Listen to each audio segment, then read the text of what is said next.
Good evening, residents of Everett, Washington. I'd like to call to order the Everett City Council meeting of February 8th, 2023, and welcome everyone to the council chambers this evening. The City Council meeting meets all requirements of the State of Washington Open Public Meetings Act. Tonight is a hybrid meeting. Community members are welcome to join either in person, via Zoom, or by calling in.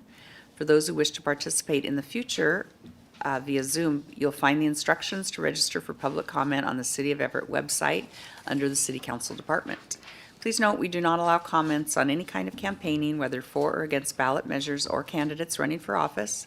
We also do not accept comments focused on personal matters that are unrelated to city business. Clerk, will you please take the roll? Mayor Franklin. Here. Councilmember Zarlingo. Here. Councilmember Ryan. Here. Vice President Tui. Here. Councilmember Fosse. Here. Councilmember Schwab. Excused? Councilmember Vogely. Here. President Stonecipher. Here. I'd like to ask Councilmember Ryan, will you please lead us in the flag salute? Absolutely. Please stand if you are able. I pledge allegiance to the flag of the United States of America and to the republic for which it stands, one nation, under God, indivisible, with liberty and justice for all. And I would ask Councilmember Fosse, would you please read the land acknowledgement? The City Council wishes to acknowledge the original inhabitants of this place, the Shtahobes people and their successors, the Tulalip tribes. Since time immemorial, they have hunted, fished, gathered on, and taken care of these lands and waters. We respect their sovereignty, their right to self-determination, and honor their sacred spiritual connection with the land and water. We will strive to be honest about our past mistakes and bring about a future that includes their people, stories, and voices to form a more just and equitable society. Thank you. Do I hear a motion to approve the minutes of February 1st, 2023? Councilmember Ryan so moves. Second.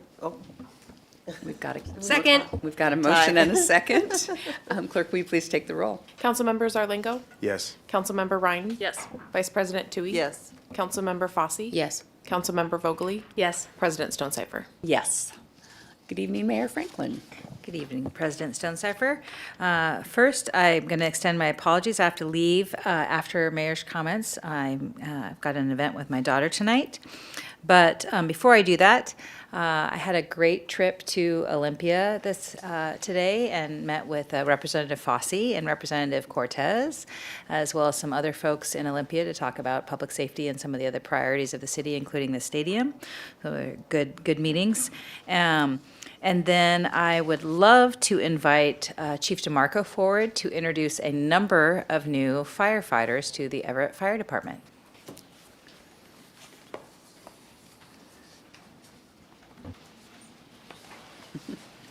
Wow.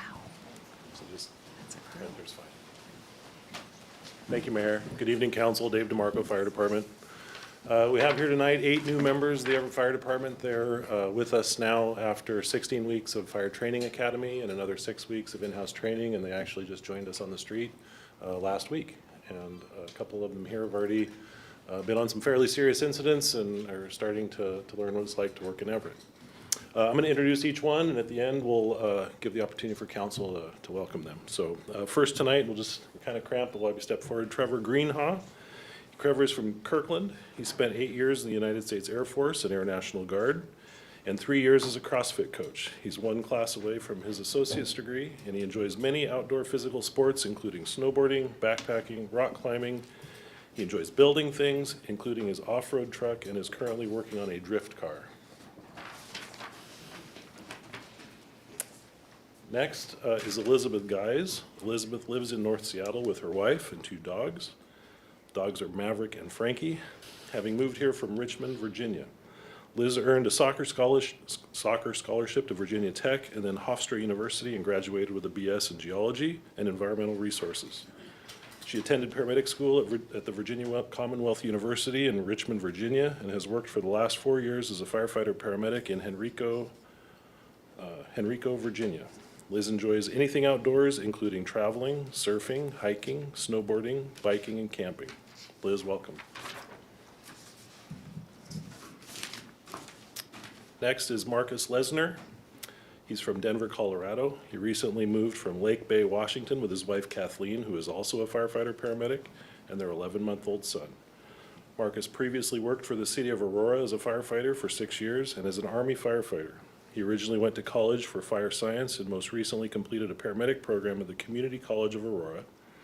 Marcus's hobbies include spending time with his family, skiing, hunting, and most recently getting out to the Sound for fishing and paddleboarding. Marcus, welcome. Next is Joseph Mendoza. Joseph is originally from Oak Harbor and lives in Anacortes with his girlfriend and their 7-year-old daughter and 1-month-old son. Joseph enlisted in the Marine Corps straight out of high school and served from 2014 to 18, and after his active duty service, he moved back to Oak Harbor and worked part-time with the Oak Harbor Fire Department for 3 years. He also has 2 years' experience with Navy Region Northwest aboard Naval Air Station Whidbey Island. Some of his hobbies include golfing, hunting, and learning how to snowboard. Joseph, welcome. Next is Henry Moore. Henry grew up in Sebastopol, California, about an hour north of San Francisco. Out of high school, he spent 2 years as a welder and fabricator. He then joined the Sebastopol Fire Department as a volunteer. He worked there for about 3 years while he went to the Santa Rosa Junior College and completed a fire academy. In 2021, he moved to Idaho to work for the Forest Service as a hand crew member until being hired by the Everett Fire Department. In his free time, Henry enjoys a large range of outdoor hobbies, including running, rock climbing, riding mountain and dirt bikes, fishing and camping. Before moving from Idaho to Everett, he was training in jiu-jitsu and hopes to bring that to the Everett Fire Department.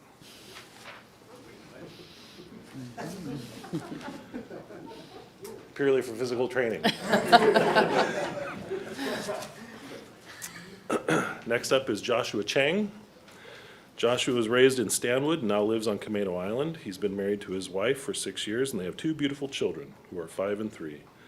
In the past, Josh worked for 2 years part-time for the North County Regional Fire Authority and Camano Island Fire and Rescue. Before the fire service, he spent 5 years in the construction industry and 1 year as a tree climber. Josh's hobbies include snowboarding, pickleball, and leather crafting. Joshua, welcome. Thank you. Next is Tucker Williams. Tucker was born and raised in the Tacoma Puyallup area. He and his wife now live in Lake Stevens with their loving children, ages 8 and 2. He has his Bachelor of Science in Paramedicine from Central Washington University and began his career as a firefighter paramedic with the Longview Fire Department later that year. Tucker recently came from the City of Spokane Fire Department, where he spent the last 5 years. He currently enjoys golfing, skiing, boating, and spending time with his wife and children. Welcome. And last but not least, Trevor Zanella. Trevor grew up in Bend, Oregon, and now lives in Bellingham with his wife.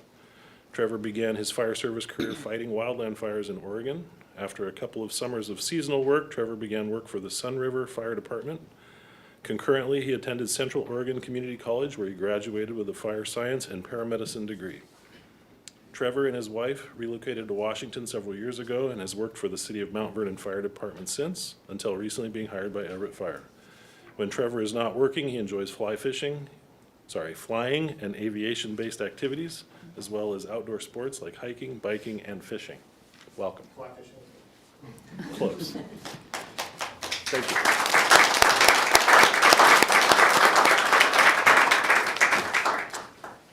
Thank you. Do I hear a motion to accept the firefighters? So moved. Second the motion.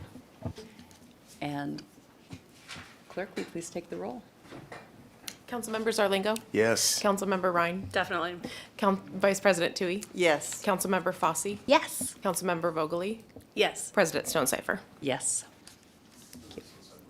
Yes, please.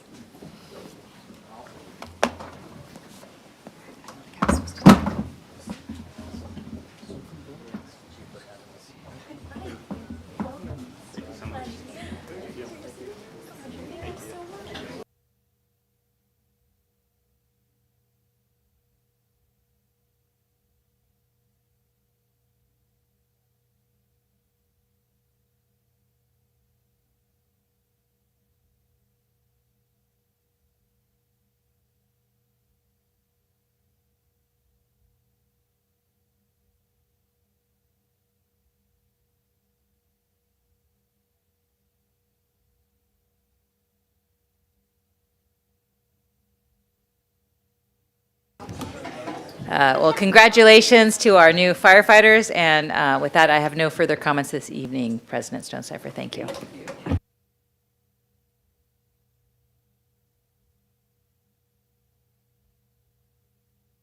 My apologies, we're moving to public comment. Deb, do we have anyone signed up to speak this evening? Yes, we do. Actually, we have quite a few signed up this evening. First, President Stonecipher, we have Bryce Nickel. Mr. Nickel has asked to join at the table there to be more convenient. Mr. Nickel, please keep your comments to 3 minutes, and I'll let you know when it's time to wrap up. Thank you.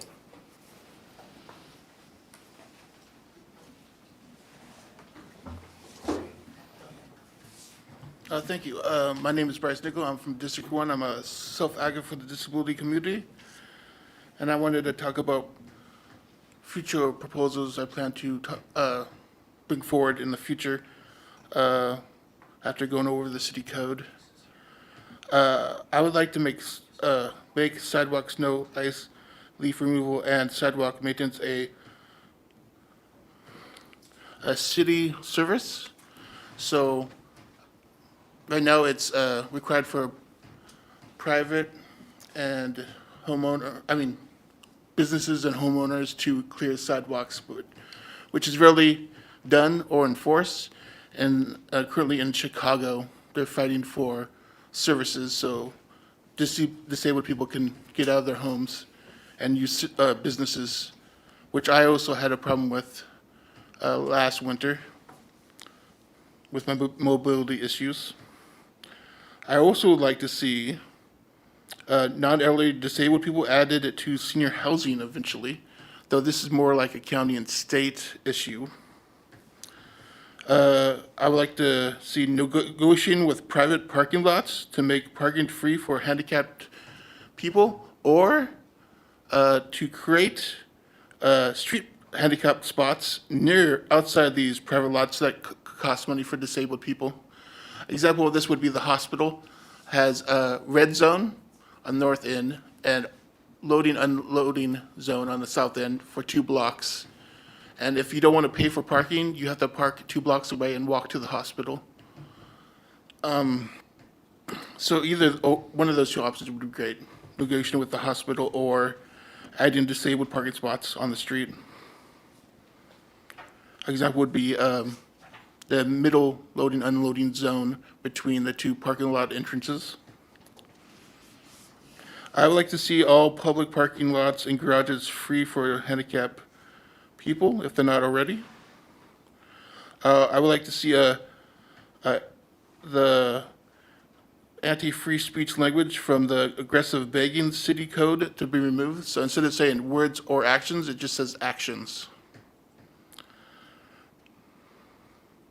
I would like to see peaceful protesting protection added to a failure to disperse city code. I would like to see add journalist protection to the unlawful racing attendance city code so that journalists can freely record during races. 30 seconds. Not to record the races, but to have the freedom to record as journalists. I also like to see official disabled city council members have a personal assistant that can help carry luggage,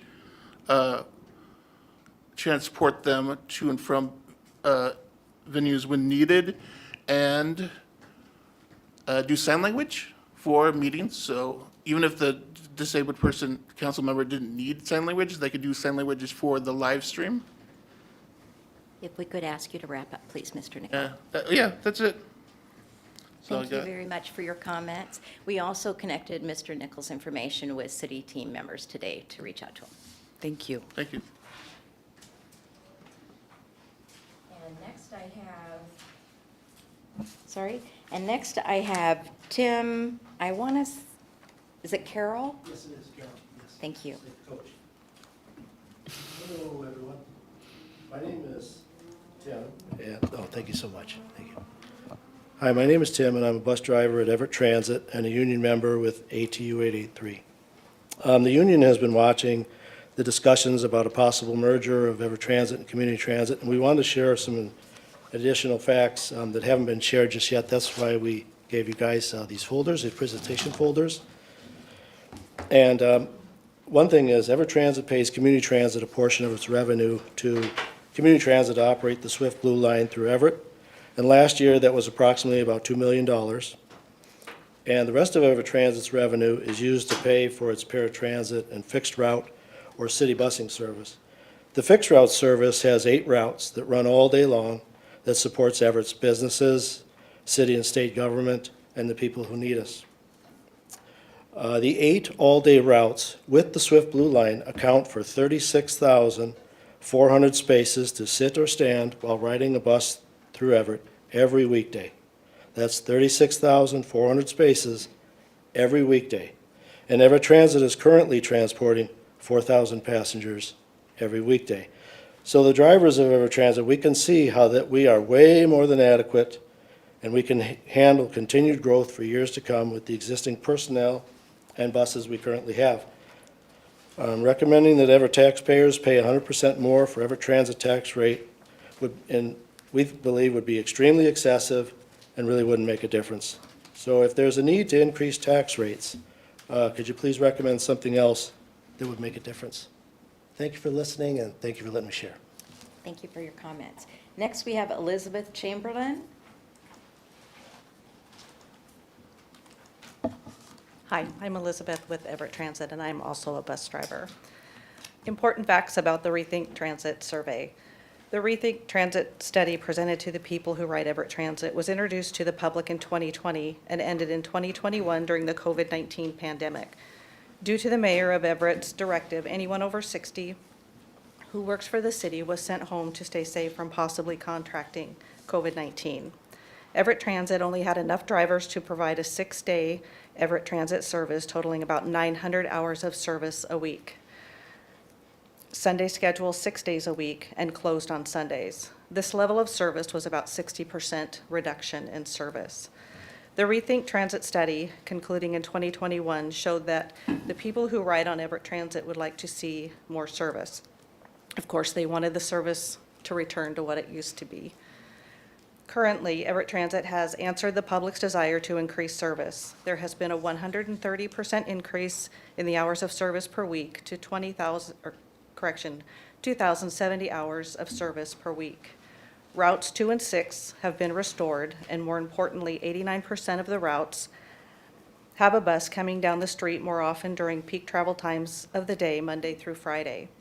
Route 7 is at 100% or every 15 minutes. Route 29 at 100% or every 30 minutes. Route 2 every 35 minutes. Route 6 every 40 minutes. And routes 3, 4, and 12 every 45 minutes. Lastly, the Rethink study should be updated on the Everett Transit website to inform the public of Everett Transit's current and future, answering the public's call to additional service that has been added and the additional service coming in 2023. Also, any information predicting what Community Transit will do with a 100% increase to Everett Transit sales tax rate should be deleted from the Rethink Transit study due to the fact that no one at Everett Transit is a spokesperson for Community Transit, and there's no legal agreement with the City of Everett as to what service they will provide to the riders of Everett. Thank you. Thank you for your comments. Next is Cara McKiernan. Cara? Hi, I'm Kara McKernan, and I'm an Sorry. executive board member at ATU 883, as well as a driver for Everett Transit. Add 0.03% to Everett Transit.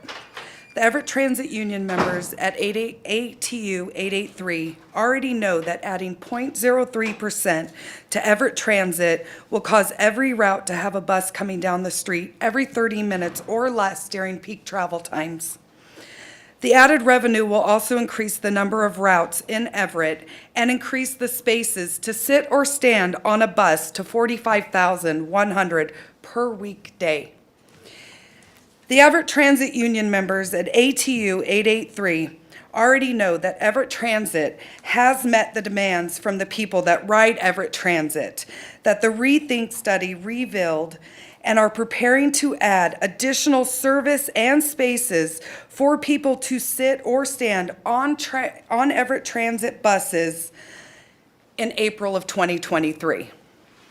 We also know that the current rate of 0.06%, Everett Transit's tax rate, is way more than adequate, and that Everett Transit is a good steward of Everett sales tax revenue, financially sound and sustainable.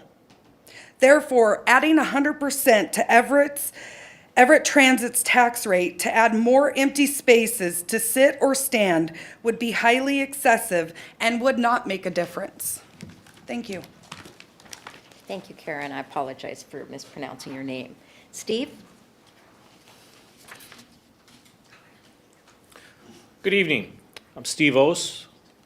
I live here in Everett. I have my whole life. And I think we've met before. We've been talking tonight, some of the members of the union. I've been the president for several years now of 883. And we feel very strongly that it is in the citizens' best interest to put to bed the whole concept of thinking and considering the merger anymore. If you proceed and put it on the ballot, well, we're going to do our due diligence and put it on the ballot. We're going to let the citizens decide whether or not we should do this. If you do that, you realize that there are a lot of people who, just because you put it on the ballot, they're going to go, oh, this is something I'm supposed to vote for. They're not going to dig into it deep enough to understand that it's not a good thing. Doubling their transit portion of the sales tax, that's not a good thing. Increasing the fares, 25%, that's not a good thing for the citizens of Everett. Losing control of our own transit agency, that's not a good thing for our citizens. We would have no guarantees as to what our service levels would be if there was a merger. Do you know, community transit, I don't want to talk bad about them, but they're 80 drivers short. We are one of the only transit agencies in the whole country, not in the area, in the whole country that is fully staffed. We don't drop trips. I encourage you all to look up the CT dropped trips per day. They drop more in a day because of a matter of staffing than we'll drop in a year. Are we sustainable? Well, since 1893 we have been. The city has owned Everett Transit in 1968. We're sustainable. We will continue to be sustainable. We have the financial resources to do it. I encourage you to think about it and go, should we even spend any more time? We understand that this is not a good thing to get rid of. This is something we need to cherish that we have. We have our own transit agency. Out of the whole state of Washington, we, the citizens of Everett, the city of Everett, we're about the only agency, we're the only city that has its own agency. That's something special. We need to acknowledge that and hold on to it. It's in your hands. We need to put it to bed and just say, no, we shouldn't do this anymore. There's a report coming in, I understand. Whenever that's going to come in. I won't be surprised if it says a merger is the best thing, and it 30 might be for the seconds. region. You're elected for the city. You're not elected to the region. Think about Everett. I thank you for your time. Thank you very much. President Stonecipher, those are all the individuals I have signed up to speak tonight. Thank you, Deb. And we'll move on to council comments and liaison reports, starting with Councilmember Zarlingo.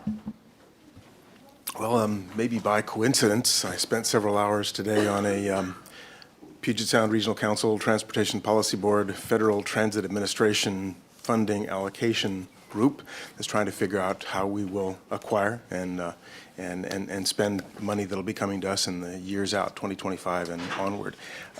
So separate from the issues with respect to consolidation, we're doing what we can to make sure that Everett gets its share of those funds, and working with other transit agencies in the region, trying to understand the differences, especially between things like light rail and buses and ferries, because they're really very different animals. So I can tell you that your representatives are working on this. I'm not the only person here who's on the Puget Sound Regional Council working on these regional issues. So I'm happy to see attention to this stuff. We're going to look at this very carefully, but also just get whatever funding we can for both capital improvements and operations. We do have some neat facilities here, and we certainly are in a better position with respect to services. We've been growing service, and other transit agencies have had a real tough time with that. And I guess the only other note was I'm happy to see our new firefighters. I feel a certain resonance there. I come originally from Colorado, and a friend of mine is a longtime fire chief there. And also I'm a hobbyist welder, so I have something in common with these guys, and I'm really happy to see them serving here and wish them all the best. Thank you. Thank you. Councilmember Ryan. Thank you. Good evening. Thank you so much to our commenters tonight for, I know, hoofing it down to downtown Everett on a Wednesday night. It's not everybody's ideal way to spend the evening, and I really appreciate your time and your comments. If I remember correctly, one of the last times it came up about the CTET merger, there was a question about when, on the timeline for when we would expect that report, and if I remember correctly, it was January, and I haven't seen it come through my inbox. I was curious if there's a new update on the timeline. Your colleagues may have a comment too, but the policy and the policy work and with the joint study is still occurring. They're doing the public outreach now. It is not scheduled to be back to council until the latter part of summer or early fall of 2023. I'll send you an updated timeline. I think that hasn't changed in the last couple of months, but happy to send you that. Okay. So it'll be a while longer. That work is still happening. Okay, must be thinking of something else in the January timeline. Okay, thank you. So I look forward to reading that study closely when it comes out. I attended the Parks Board meeting last night, and it's always a great time to meet with folks and hear more about the great work that they're doing in our community for parks and open space. I wanted to share a couple of announcements. Number one, summer job applications for parks are now open, and they're perfect for younger folks that might have, or grown-ups that have summers off and would like to work at Jetty Island or parks maintenance jobs. So check out their jobs page for that. And it's also that time of year again when they open up the public comment for the annual mini hydroplane races at Silver Lake. So public comment is officially open, and at the next Parks Board meeting, which is in April, the Parks Board will be reviewing public comment and then making a recommendation, which will come before council, on whether or not to approve the permit for mini hydroplane races on Silver Lake, and if it should be a 1 or a 2-day event. So I would encourage folks to reach out to Corey Rettenmeyer, CRETTENMIER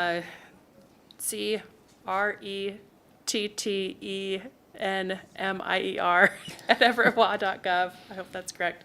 And folks can share their public comment with him, then he'll pass it along to the Parks Board.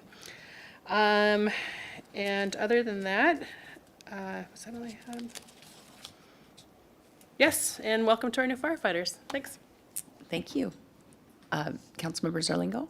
Just a short additional answer along with what Ms. Cummings said about the transit consolidation. One of the elements of that is sort of out of our hands, but as part of the consolidation, is these are union represented employees, and their unions are having a discussion separate from us. So some of that will be some information that comes back to us before anything else goes on. So that's one of the reasons it may take a while, and it might be a reason why the schedule is different than it was before, but I don't really remember the schedule, I'm afraid. Actually, Council President Stonecipher, I misread what I was looking at on my screen. It's Q2, quarter 2 of 2023, not quarter 4. So as I looked further, right now, the timeline has information coming back to council in about June of 2023. So my apologies for that error, but I wanted to clarify that. Thank you. Vice President Toohey. Yeah, today I was down in Olympia visiting our elected officials for the 38th LD as a Washington State Arts Commissioner. I wear my hat for the arts in many ways, and one of the things that I was really advocating with them is more funding for art education. And I know there's a lot of great programs in the city of Everett and a lot of students that really benefit from some of this programming. And I just think it's great that we have our elected officials down there as well as up here that really embrace the arts and the culture and see the value for our community and how it enhances our quality of life. So really happy about that because it's not that way in all communities. So thank you for that. And I also would like to ask admin if we could get a further update on the Waits Motel. I know the neighborhood is still wanting more answers, and if we can, in the next week or so, get more information back on how we can solve that for. Happy to work great. with our staff and provide Thank you. council additional information. Thank you. Thank you. Councilmember Fosse. I just wanted to express how elated I am for our new firefighters to be joining us. And I'm sure they're already falling in love with Everett as much as we have. And with regards to the public speakers tonight, thank you so much for coming and speaking to us and providing us with this lovely packet. I appreciate you following up repeatedly on this important issue. So thank you for your comments, and it's heard and appreciated. Thank you. Councilmember Vogely. Thank you all for coming here tonight and for continuing to bring us information that we might not otherwise hear. And yes, thank you for writing down the stuff that you spoke of. And I think I mentioned it before, hey, let's just quit this now, but that's not going to happen. It's already being done and going forward. So I do look forward to reading what outcome is provided and figuring out how to go forward from there. So I guess in June-ish. I was able to meet with a person from VOA, Michael Crook, this week, and got to talking about policies around food distribution, and I didn't take extensive notes, but I know one of the projects that he's interested is in Councilmember Zarlingo's district, and the other one is in mine. So more to come on that. And speaking of the arts, on Tuesdays I go to Esther's place and we get to do free art stuff there, but it's because I bring stuff along, and it's a good time. So thank you for being here tonight. Welcome to all the firefighters. Hello, goodbye. And that's it.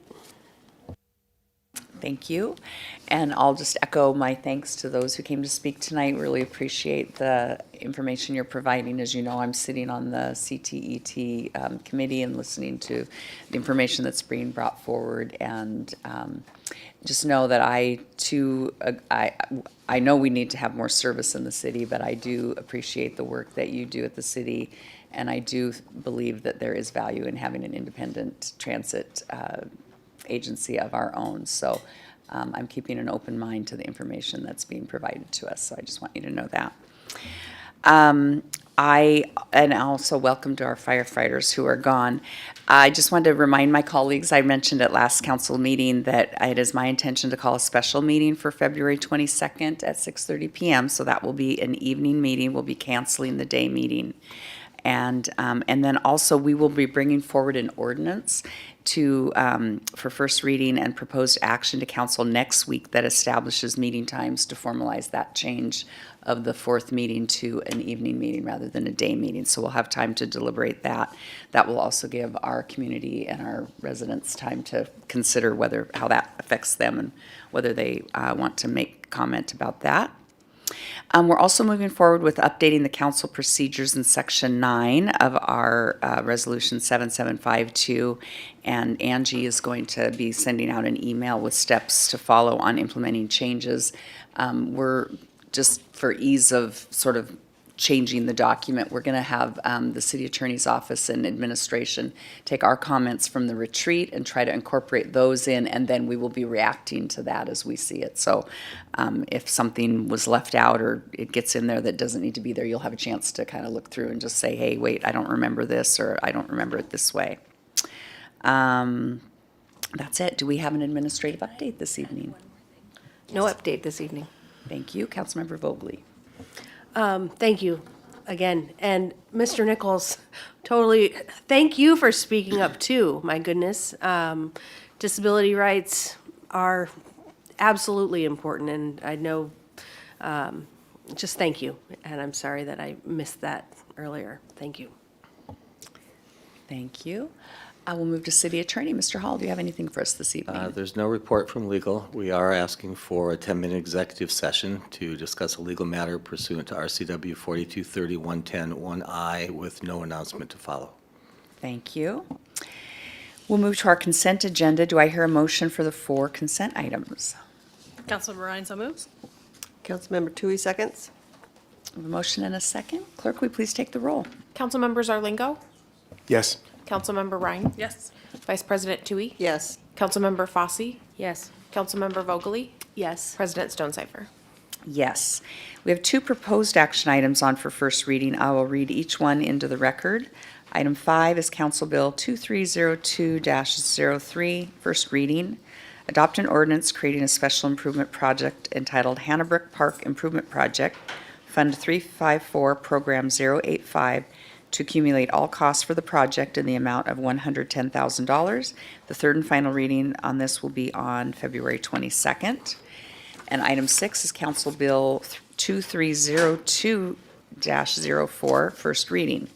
Adopt an ordinance creating a special improvement project entitled T.A. Sullivan Caretaker House Demolition, Fund 354, Program 082, to accumulate all costs for the project. The third and final reading for this will also be on February 22nd. Are there any questions on the 2 proposed action items? Councilmember Ryan? Thank you. I have a question about proposed item number 6 for the caretaker house demolition. So first of all, I was surprised to learn about this in the newspaper after it first came out. And then, if I remember correctly, this is the caretaker house that we had allocated ARPA dollars towards to transform into a space for people living unsheltered to access services. Is that correct? That is correct. Bob Leonard, Parks and Facilities Director. That is correct. Thanks.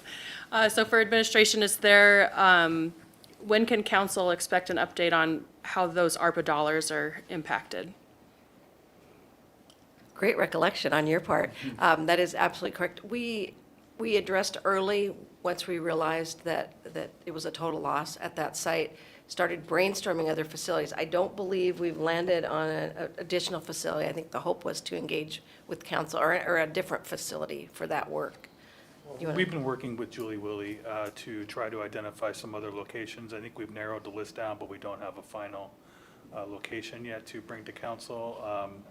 I'm not exactly sure. We can check with Julie as to, and we'll continue to work with her to figure out as soon as possible what that potential new location could be. And the intent would be to come back and ask for those dollars to stay allocated for that purpose at a different location. Sure. Can we have an update then when we get the other, the broader ARPA update? I believe it's late for next month or last week of this month. Great. That's all I have about that. Thanks. Thank you. Councilmember Vogely? My question was essentially the same, but I wanted, more story with it, because that was the building that burnt down-ish, obviously not all the way. And so now it will be demolished, and you've answered the questions, so thank you, Councilmember Ryan, for reading my mind. Not really, but thanks for being here and answering those. And I look forward to the update. Thank you. Any other questions or comments on the proposed action items? Seeing none, we'll move on to our action item. Item 7 is Council Bill 2301-01, third and final reading. Adopt an ordinance amending ordinance number 3779-20 entitled Everett Municipal Building Public Works Tenant Improvement Project, Fund 336, Program 015, to accumulate all design costs for the project. Do I hear a motion? So moved. Second? We have a motion and a second. Any questions or comments? Councilmember Vogely? Bob, I think you get to come up again. If I remember correctly, and shame on me for not writing down my questions earlier, this is one of those projects that are above the 5 million threshold and that a PLA was going to be thought of, and I know that that already came back, but I think according to the resolution as it stands, administration gets to tell us about yes or no to the PLA and why. And I don't know if, we've never done it before. So I know I personally have heard about it in a meeting with Councilmember Zarlingo and Councilmember Schwab, but I'm wondering if we all get to, and I'm not putting you on the spot to give us that information right now, but here we are. Yeah, I think during a lot of the PLA ordinance discussions, this did come up a little bit. Based on the current resolution, we did get a third party to look at the benefits and non-benefits of going with the PLA for this project. And I think even during the discussions, there were some differing opinions on the efficacy of that report, but the report we did get did say that there wasn't enough, at least monetary benefit for this project, not enough jobs were going to be produced on this project to really warrant going with a PLA for this project. Thank you.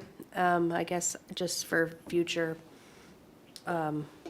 keeping it out there in the open because we're still going by the resolution. So thank you, Bob. Thank you, Councilmember Zarlingo, and then Tui. I think the third party, and that was Intelligent Partnerships, and I believe their CEO did public comment during the PLA discussions there. And perhaps with the upcoming study that's going to be going on with Vice President Tui and Councilmember Schwab, they can go through some of that as an example of one of those projects, because this is one of some size, though these are all different in terms of the amount of labor versus material versus trades involved and all that. And maybe once your group gets underway on that, they can hear from Intelligent Partnerships and Facilities and Public Works, and then maybe that'd be a good time to bring that back up as kind of an interim discussion and an example that would make these sometimes nebulous trade-offs a little more real for us. So I would be interested in hearing that down the road, I would imagine, several months or so. Vice President Tui? Is a 1% for the arts included in this budget or part of this project? Yeah, I believe so. Okay. This is just for the design portion of it. This will Right. fund through design. We're going to have to come back towards the end of the year, beginning of next year for the construction budget. Okay, But yes, it will be included. great, thank you. Any other questions? Okay, that will come back to us on the 22nd for the third and final reading. Thank you. Wait, what? Oh, no, I'm sorry, that's our action item. We've been ahead on my agenda. I'm sorry, do I hear a motion? Did we already motion and second? Thank you, I'm glad you're next to me. Any other questions or comments? Clerk, please take the roll. Oh, wait. Oh, I'm sorry. Councilmember I was Fossey. trying to look up the message. What was the gentleman from Intelligent Partnerships name? I have his business card on my desk at home, but I don't remember. dual? If you give me a second, I'm sure I can find it.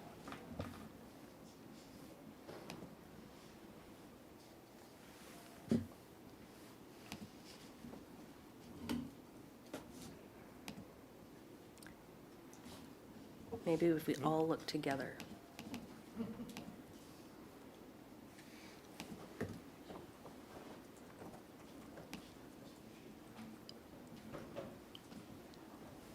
Is this just for a point of information, or is it relevant to the vote?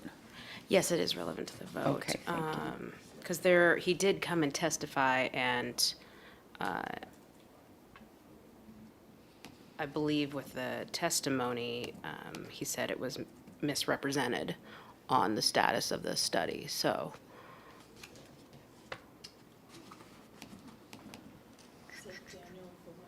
Yeah. Do you recall the email that was sent when he was clarifying? Because he was the third party that looked at that.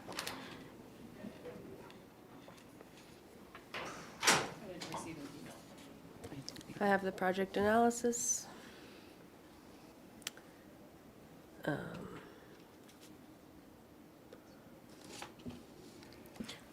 Okay. Oh, I found it. Let's see.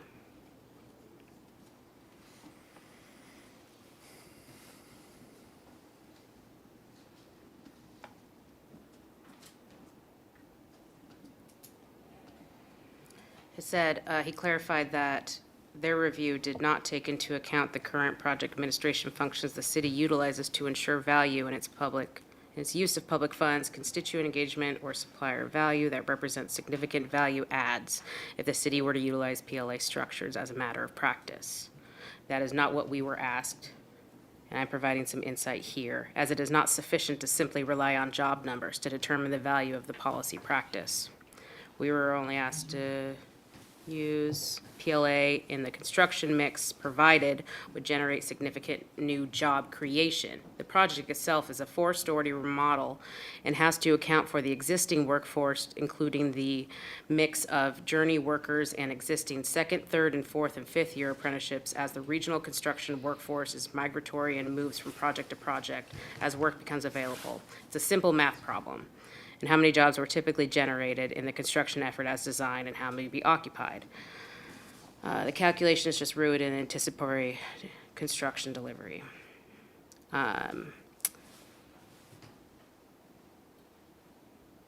So basically, he was saying that what was asked of him in the analysis of the project was extremely narrow and not represented in the way that it was presented. And so their study was presented in a way just based on those narrow criteria for the PLA analysis in the independent study. Council President Stonecipher, I understand Bob did have a follow-up discussion with him, and I've asked him to share that information after the council meeting where there was Oh, discussion. fantastic. More information. No, I remember that conversation during the PLA ordinance discussion, and I was very, I think you had mentioned that during that discussion, and that was the first we had heard about this. We had hired them to do an analysis for us based on the resolution in good faith. We had never done one before. The resolution required us to do it, so we definitely hired them to do an analysis for us. We didn't prescribe anything.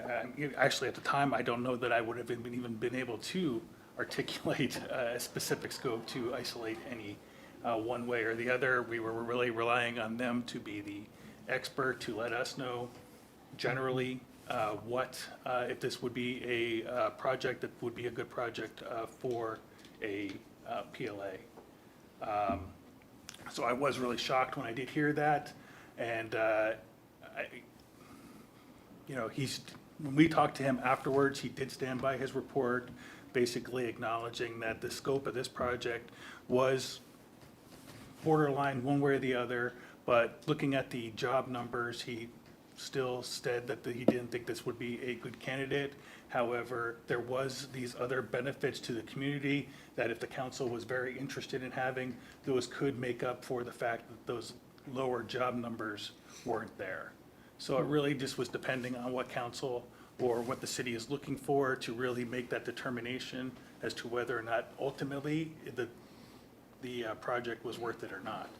A project could have little job numbers, but if the city and council is really looking for those other benefits to the city and those job numbers and the economic portions didn't really matter as much, then we could say that it did qualify. But if you were looking at it, it just really depended on what lens you were looking at it through. And I would like to add that our staff referenced the resolution when they were making, when they worked with Intelligent Partnerships. And so within the scope or the details in that resolution, that's really what they asked Intelligent Partnerships. I appreciate you bringing that up, Lori, because if you look at the actual summary report, the actual resolution points are listed in there. So, yeah, we did question him based on that feedback we got, but because we were really confused, we thought that we got a good analysis based on what we were trying to accomplish here. It sounds like there's some misunderstanding in the communication here. Would this be something that would be possible to actually have them come present so the rest of the council that was not privy to those particular subcommittees could actually hear about the response? Because I believe that was the initial intent that came from President Stonecipher in the initial PLA discussions when that first resolution was going through, when she had asked for feedback to come back to council on those decisions being made. Because I feel like I have not heard from administration on why or why not they're pursuing the PLA accurately. Councilmember Zarlingo. I believe I'd heard independently that Intelligent Partnerships had a lean toward PLAs in general, but I think this is complex territory and actually I think a really excellent item for the study group on this would be to develop specific criteria that can guide those evaluations. I think that's something that it sounds like we had not been doing that before, and the previous resolution, when the rubber meets the road, was inadequate guidance. So that would be a really important thing for the study group to look at and to explore, because we'd want a sense of the council about what criteria we want to have. That was clearly not enough in the previous resolution. Councilmember Vogely? I think still in all, the resolution calls for, if the council asks, then we shall be provided the reasons why or why not a PLA is or is not being done. And I don't think, and I know we've had all sorts of discussion and it's a big topic, but we haven't had that from the resolution, but we've asked. And now I can't remember the number of the resolution. And I don't At have. this point, I would entertain a motion to table this item so that we can get some of the information that we're. Council President? Yes. Can I just make one more point? Yes, just please so do. For council to have more information about this. I just want to also mention that even based on the PLA ordinance that was adopted but vetoed, at this point where we're at, because we've already done a call for the RFP to start hiring the general contractor, this has moved beyond the point where, based on that, not on the resolution, but on the ordinance, that we have passed that PLA question point. So I understand that, so maybe the tabling doesn't matter, but I would still like to request that Daniel come speak and kind of give us an update of what happened with that, because he has offered to come speak to council. So that kind of report back on the decision that would make, I still would like to request that, but maybe we move forward with the vote as is, so we're not, holding anything up. I would appreciate A that. point of clarification, you'd like him to come speak specifically about this project? I think at Yes, this point, that'd be, yes, yeah, okay. yeah. Okay, we have a motion and a second to approve the creation of a funding ordinance, essentially. Any other questions or comments before we take the roll? Clerk, will you please call the roll? Councilmember Zarlingo? Yes? Councilmember Ryan? Yes. Vice President Tui? Yes. Councilmember Fosse? Yes. Councilmember Vogely? Yes. President Stonecipher? Yes. Thank you. Now we come to our council briefing agenda. This item comes before the city council serving as a council committee of the whole and is likely to be scheduled at a future meeting. Council Bill 2302-05, the first reading. Adopt ordinance amending EMC 10.78 relating to limitations on open carry of weapons at public meetings and possession of certain firearms for individuals 18 to 21 years of age, amending Chapter 10.78 EMC. The third and final reading will be on February 22nd, and we have Lacey Olsted here. Thank you. Thank you. Vice President and council members. Yes. You're, gotta press the button so that the Uh-oh. mic is red. Learning so much. Many of you know me. I'm Assistant City Attorney Lacey Offit. I wear many hats. Primarily, I am the legal advisor to the police department, briefing the proposed item before you tonight, which would incorporate existing state law into our municipal code. The effect is therefore not a change to the laws of the state with regard to firearms, but to provide Everett Municipal Court and our prosecutor's office with jurisdiction over any potential violations that do occur within the city limits of the city of Everett. The first proposal is to adopt RCW 941-305, which makes it a criminal violation to knowingly and openly carry a firearm or any weapon in a local government building used in connection with meetings of the government body during a hearing or meeting. The primary effect of that would be knowing and open carry of firearms and the identified weapons at this body would be a criminal violation, prosecutable in the Everett Municipal Court, whereas currently it would be referred over to the district court or the superior court. A secondary cause of that would be any, for example, committee meetings would also have that particular provision adopted into the city code. Doesn't just affect firearms, it also affects other weapons as identified in the RCW. Those include explosives, a violation, or a weapon of the kind usually known as a slungshot, and I've been doing this a very long time. I have no idea what a slungshot is. I'm sure the chief could illuminate that if asked. A sand club, metal knuckles, any knife, dagger, dirk, or other similar weapon capable of causing death or bodily injury and is commonly used with that intent. There are exemptions for that provided to law enforcement and military members when they are carrying a weapon in the course of their duties. It makes a first offense a misdemeanor, a second offense a gross misdemeanor, so of course jurisdiction stays with the Everett Municipal Court. And it does not restrict lawful concealed carry by a person with a valid concealed carry permit, meaning that a person lawfully, openly carrying or concealed carrying a firearm or other identified weapon would, of course, be lawfully allowed to bring that into this assembly. The second provision that is before the council tonight is RCW 941-240. This was passed by initiative in 2018. It is codified at RCW, as I said, 941-240, which makes it unlawful for a person who is either 19 years old or 20 years old to purchase or possess a pistol or semi-automatic rifle unless they're in their home, place of business, or on their own property. In addition, it would prohibit persons from selling or transferring firearms who would legally be in possession, presumably, of those firearms. They would not be permitted to transfer those firearms to a 19 or 20-year-old. That would be criminal as well. I should say is currently criminal. Any violation of that is a misdemeanor. And finally, in order to effectuate those two RCWs into our EMC, the request is to amend EMC 1078-1010, which is our definitions section. Those have not been updated since 1985. This would bring them in line with current state law. I'm happy to answer any questions. Great, thank you. Do we have any questions? Councilmember Vogely. Why is it just 19 and 20 and not the year 18, 19, and 20? Good question. Persons over 21 have different rights when it comes to firearms. So anybody who's 21 years or older would not be subject to those provisions under state law.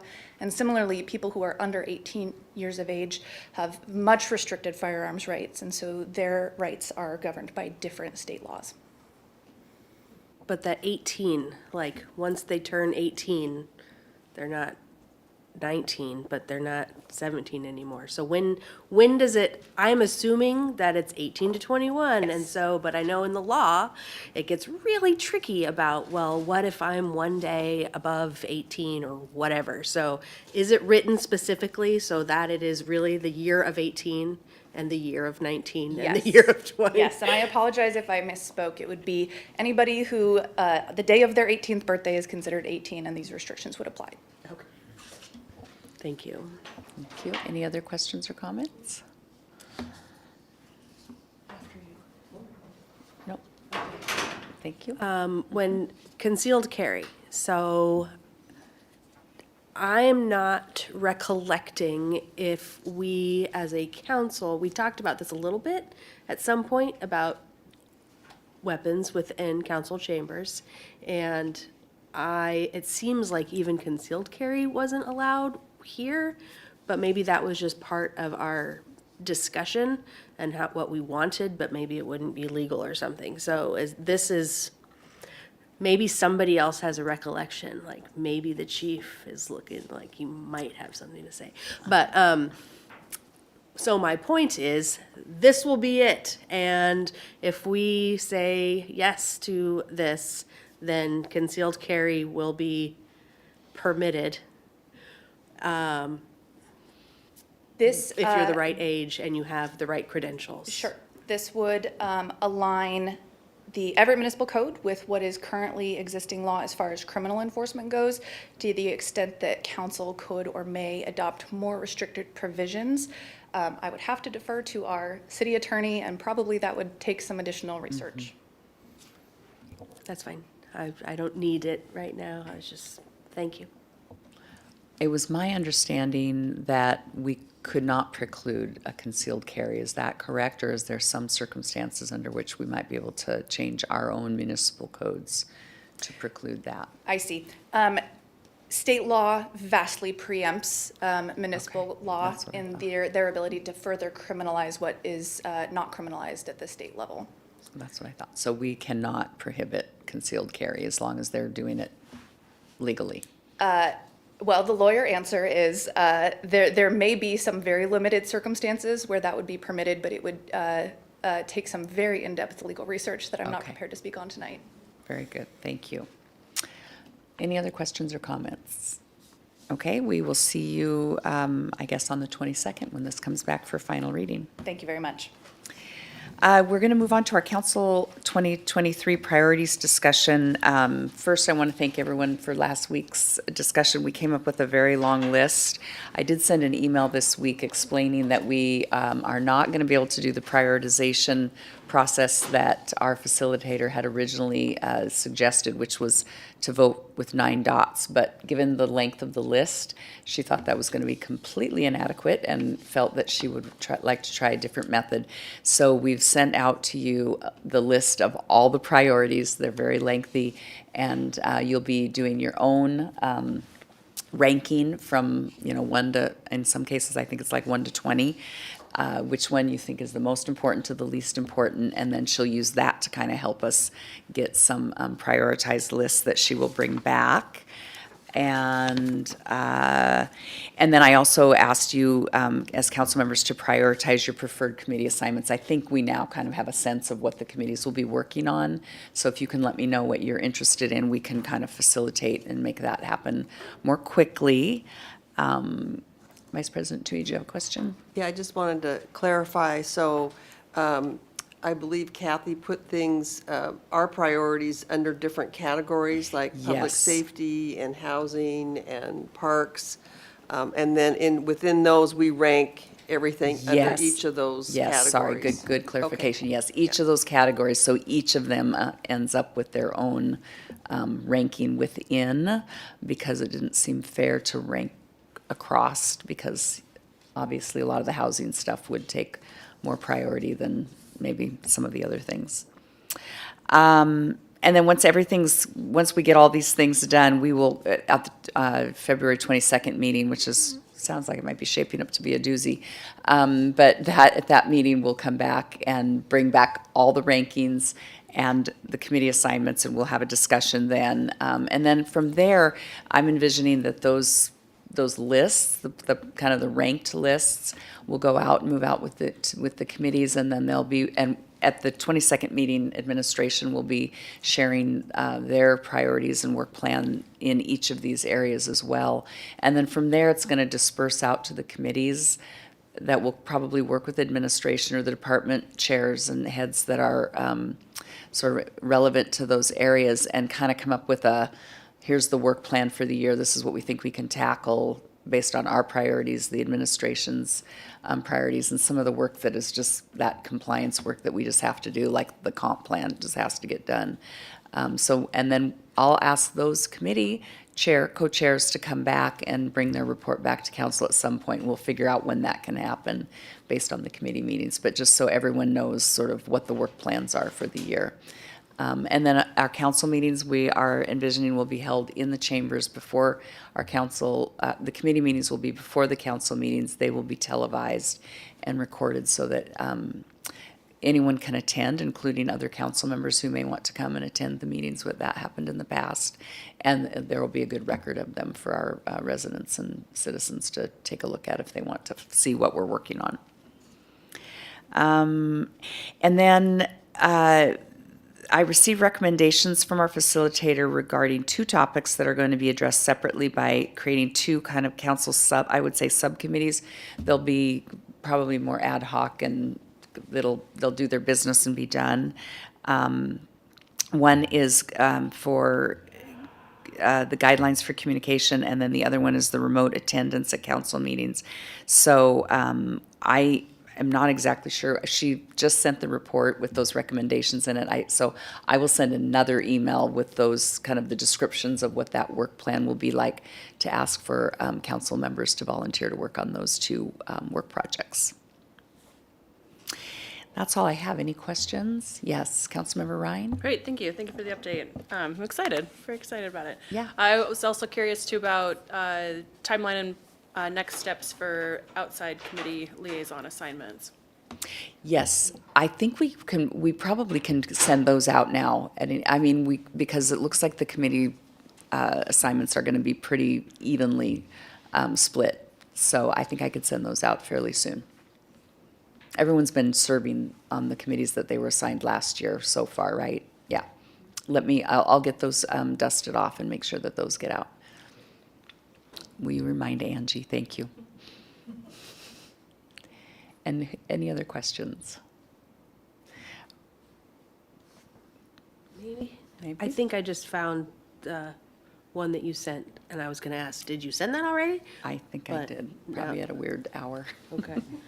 So you've just sent the one, but we should expect more. Yes, you'll get another one Okay. for the ad hoc committees. Okay, seeing none, we will now move into executive session. It's expected to last 10 minutes with no council action to follow.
This is Council President Stonecipher. We are requesting an additional 10 minutes on our executive session, and we will be back after that with no announcement anticipated.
The council has returned from our executive session with no further business. We are adjourned.